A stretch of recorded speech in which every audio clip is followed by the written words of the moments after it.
Alam mo, wala kang pakialam dyan sa asawa mo. Siguro mas mabuti pa nga, mamatay na yan. Kasi dagdag palamunin mo lang naman yan eh.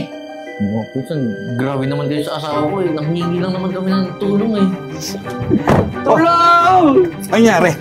Sir, naimatay po yung asawa ko eh. Tulong po, sir. Malaking tulong po ito sa akin, sir. Tatanggapin ko po yung offer mo, sir. Sana matulungan tayo ng mga pinsan ko. Sandali. Oh, mga pinsan. Ano to? Ha? Bakit bigla-bigla kayo papasok dito sa bahay na wala mo lang pasabi sa amin? Mga pinsan, manghihingi sana ako ng tulong kasi kailangan ko ng pera pampagamot ng asawa ko eh. Hoy! Huwag mo kaming tawaging pinsan ha! Wala kaming pinsan na hampas lupa! Tsaka J-Boy, yun kasi ang hirap sa'yo eh. Mas inuna pa nga yung babae. Hindi ka tumulad sa amin. Mas inuna namin yung pagdinegosyo. Tsaka, mas mabuti pa naman tayo na yan eh.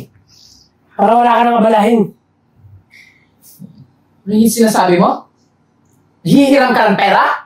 Bakit? Pag nanghiram ka ba may pambayad ka? Eh wala ka na trabaho eh! Tama na po. Alam mo, wala kang pakialam dyan sa asawa mo.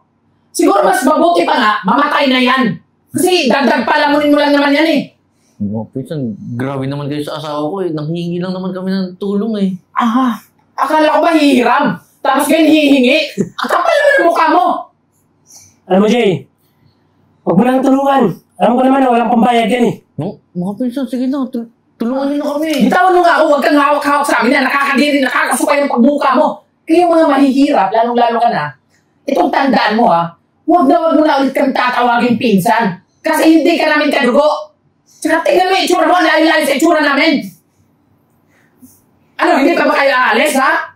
Maawa naman po, Sam. Kailangan ko lang talaga magpagamot eh. Awa?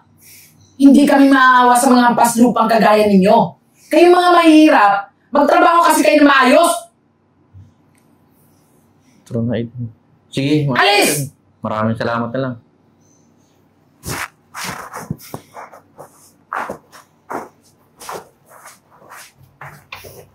Tama lang yung ginawa mo, Jay. Alam mo naman, di ba?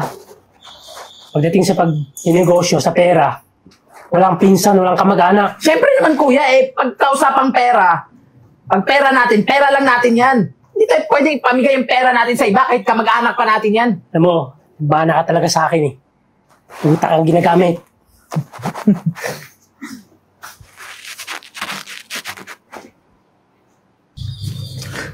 Grabe talaga sila. Jeboy, hindi ko na kaya. Jeboy. Eden! Tulong! Ano nangyari? Sir, naimatay po yung asawa ko eh. Tulong Sige. po, sir! Sabi sa sakyan.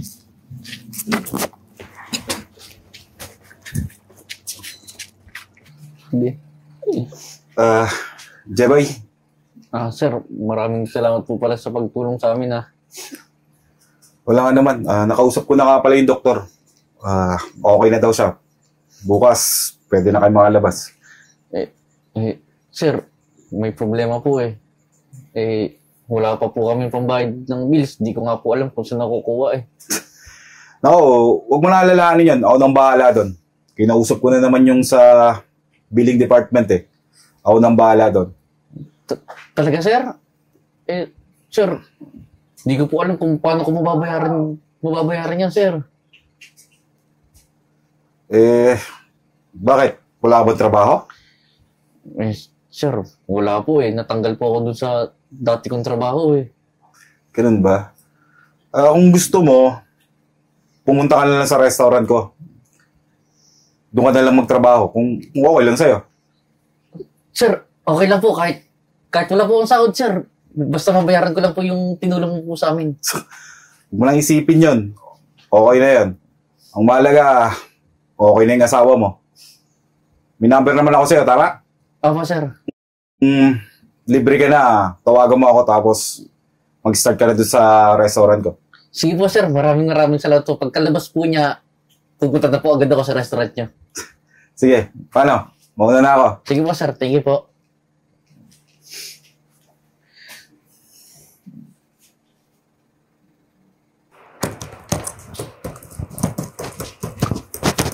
Sir. Okay ka po muna, oh. Hey, thank you. Sir, bakit mo po pala ako pinatawag?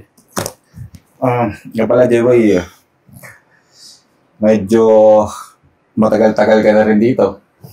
Tsaka, maganda naman yung ginagawa mo dito sa restaurant na to. May good news ako sa'yo eh. Ano po yun, sir? Kasi, bala kasi namin ng asawa ko na mag-migrate na sa US. At gusto ko sana, ikaw na mamahala nito. Talaga po ba, sir? Sir, parang hindi ko po kakayanin eh. Kaya mo yan. Tiwala naman ako sa'yo eh. Huwag kang magalala. Hindi ka na magiging trabahante dito. 50-50 tayo. Magiging partner na kita. Kung okay lang sa'yo. Sir, malaking tulong po ito sa akin, sir. Tatanggapin ko po yung offer mo, sir. Sige. So, paano? Arihin mo na sarili mo ng restaurant, ha? Kasi, mga next month, palis na rin kami. Sige po, sir. Maraming salamat po.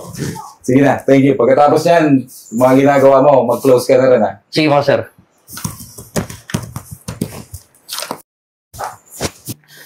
Kuya, paano na tayo? Paano niya mapabayad natin gustusin natin dito sa ospital? Iubos na yung mga pera natin sa bangko eh. Tsaka nalulugi na rin yung mga business natin. Nababankrupt na yung mga negosyo natin. Hindi ko na alam kasi wala na tayong malapitan eh. Lahat ng hinihingan ko ng tulong, ayaw tayong lapitan. Ayaw tayong tulungan. Hindi ko na alam kung gagawin ko. Jay, di ba may lupa tayo sa probinsya? Naibenta mo rin ba yun?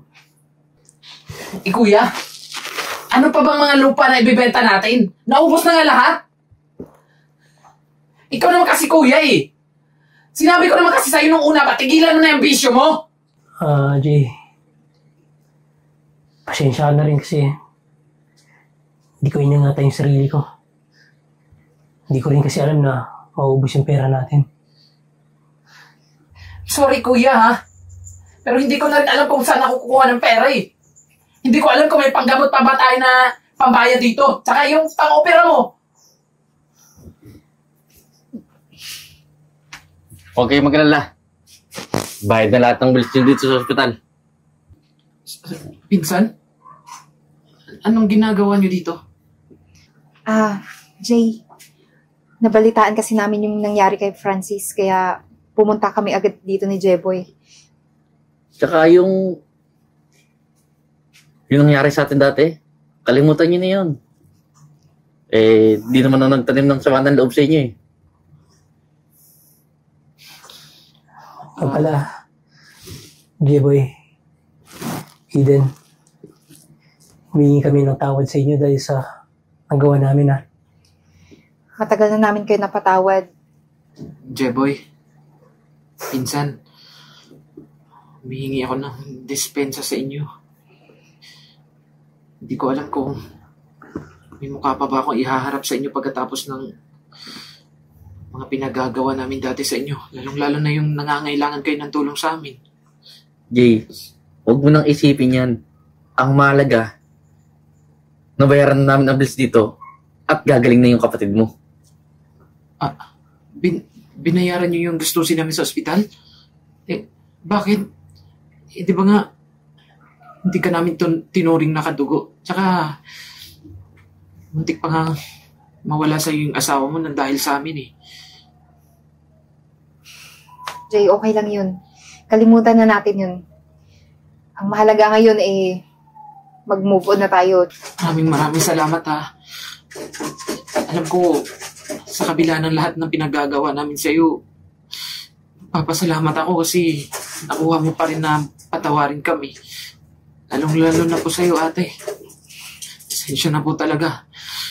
Pero pinapangako ko po, magsisikap po kami ulit. Mabangon kami. Tapos, babayaran po namin lahat na nagastos niyo po dito sa ospital. Hindi nyo na kailangan bayaran. Ang kailangan nyo, magbago na kayo. At maging mabait kayo sa kapwa. Ayun lang, ayos na ako doon.